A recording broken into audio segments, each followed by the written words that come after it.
परमेनिडेज, कुव्वत मुशाहिदा की हकीकत। परमेनिडेज की नज़्म मज़ाहिर फितरत एक रथ के ज़रिए तज़्को एहतशाम से देवी के महल में लाई जाती है, जो उसे सच्चाई और नज़र फरीबी के तहत राय कायम करने और नज़र आने की तालीम देती है।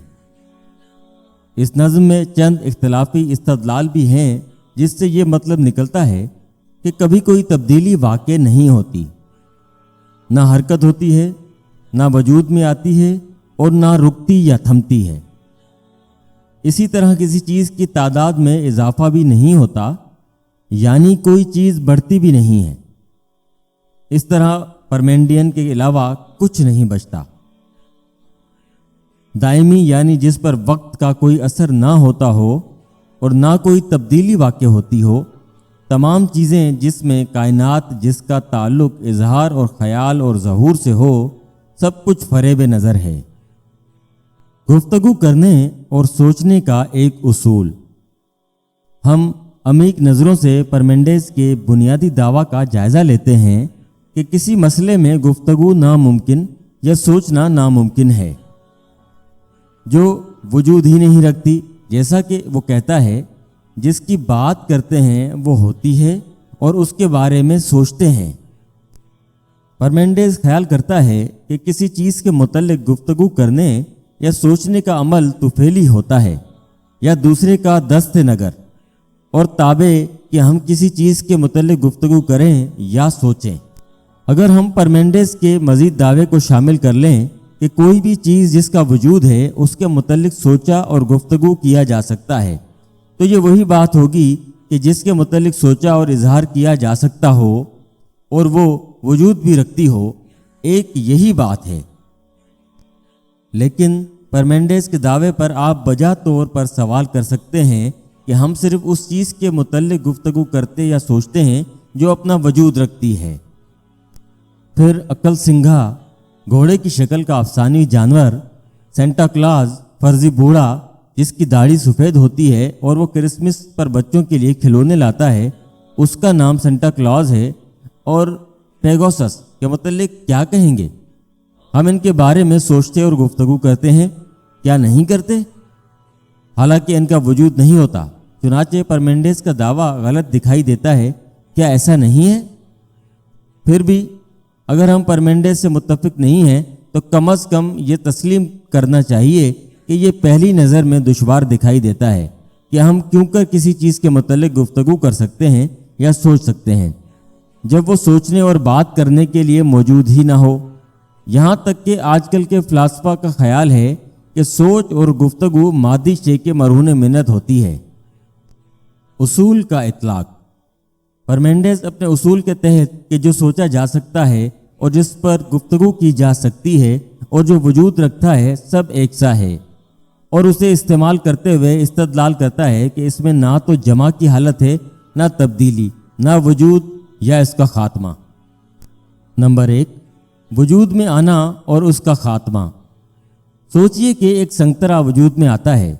इसमें सोच मुज़म्मिर है कि अब एक संगतरा वजूद पजीर हुआ, लेकिन उससे पहले उसका वजूद नहीं था। लेकिन ये इस पर मनहसर है कि आपने जिसके मुतल्लिक सोचा वो चीज़ ना है ना थी, क्योंकि परमेंडेज समझता है कि उसने पहले ही साबित कर दिया है कि हम उनके बारे में सोच ही नहीं सकते जो ना हो। चुनाचे बारे दिगर वही बात कि हम उन चीज़ों के बारे में सोच ही नहीं सकते जो वजूद में आ रही हों।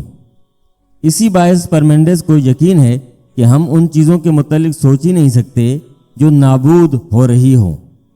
ये ख्याल कि संगतरा बर्बाद हो रहा है, इसमें यह बात मुज़म्मिर है कि ये एक वक्त में मौजूद था लेकिन बाद में अपना वजूद नहीं रखता था। अब फिर इसमें वही सोच शामिल है कि वो चीज़ नहीं है, चुनाचे ये वो सोच है जो हमारे पास नहीं है। परमेंडेज नतीजा अख़ज़ करता है कि चीज़ों के मुतल्लिक हमारा ये तासुर कि वो वजूद में आ और जा रही हैं गुमराह कुन है। नंबर 2, हरकत। परमेंडेज फर्ज करता है कि कोई चीज़ एक जगह से जहाँ वो अब है दूसरी जगह हरकत करती है जो उस वक्त खाली है, लेकिन खाली जगह एक ऐसी जगह है जहाँ कोई दूसरी चीज़ नहीं اور कोई चीज़ कुछ नहीं जिसके मुतल्लिक हम सोच सकते हों। चुनाचे हम इस ख्याल को ज़ेरे गौर नहीं ला सकते कि चीज़ें हरकत करती हैं, इसलिए नहीं कहा जा सकता कि यह ख्याल सही है। नंबर 3, तब्दीली। परमेंडेज पहले ही ये साबित कर चुका है कि चीज़ें ना तो वजूद में आ सकती हैं और ना जा सकती हैं, लेकिन लगता है कि तब्दीली अपने वजूद में आती भी है और जाती भी है। मसलन ट्रैफिक लाइट ग्रीन से रेड हो जाती है, इसी तरह उसका रेड होना ख़त्म होकर ग्रीन में तब्दील हो जाता है। इसी तरह ग्रीन का मामला होता है, इसीलिए परमेंडेज तब्दीली रद्द कर देता है। नंबर 4, परमेंडेज किस तरह इस नतीजे पर पहुंचता है कि चीज़ों की तादाद में इजाफा भी नहीं होता, ये उसूल बहुत ही कम साफ है। एक मशवरा है कि इस बात को मद्देनज़र रखते हुए कि चीज़ों में इजाफा होता है, एक से ज़्यादा चीज़ें तो कम से कम 2 चीज़ें होनी चाहिए और हर चीज़ दूसरी से मुख्तलिफ हो। कहने के लिए कुछ चीज़ें कोई चीज़ नहीं जिसके मुतल्लिक बात की जाए कि क्या नहीं है।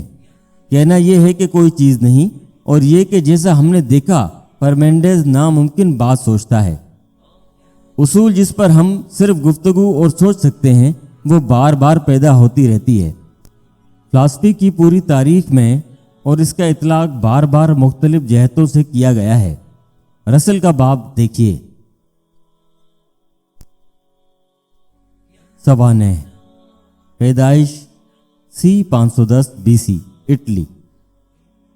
परमेंडेज सोक्रात से पहले के फ़िलासफ़ा में इंतहाई अहमियत का हामिल शख्स है। उसका ताल्लुक़ इलाकी कॉलोनी यूनानी के एक इंतहाई मुमताज़ ख़ानदान से था। इटली के जनूबी साहिली इलाकों में उसकी शोहरत और इज़्ज़त थी। उसकी इज़्ज़त और एहतराम की एक वजह तो ये थी कि उसने वो कानूनी मसवदा तहरीर किया था जिसे इलाके लोग हल्फ के तौर पर उठाया करते थे। परमेंडेज की सिर्फ एक नज़म ही बची है जिसे उसका काम कहा जाए। उस नज़म का उन्वान ऑन नेचर है। बस उस नज़म की खुशबू ही हमारे पास है। उस नज़म में परमेंडेज 2 फ़लसफ़ियों पैथागोरस और हेरक्लेट्स के नज़रियात के खिलाफ इस्तदलाल करता है। उसकी फ़लसफ़ियाना सोच मज़ाहिर फितरत की हकीकत से मुतल्लिक है। वो दुनिया जो हमारे सामने पेश की गई वो गुमराह करने वाली है। वक्त, तब्दीली, हरकत और चीज़ों की तादाद में इजाफा फरेब नज़र के अलावा कुछ नहीं। हाँ, हमारे हवास की कुव्वत परवाज़ नज़र आने वाली दुनिया तक ज़रूर है। जो उस हकीकत को हम पर वाज़े नहीं कर सकता, सही इल्म सिर्फ फितरी जहानत से ही हासिल हो सकता है। इसी किस्म के ख्यालात के बाद अफलातून, प्लाटू के फ़लसफ़े में भी देखे जा सकते हैं। 65 साल की उम्र में परमेंडेज ने एथेंस का सफ़र किया, जहाँ उसकी मुलाकात सुकरात से हुई जो उस वक्त जवान था।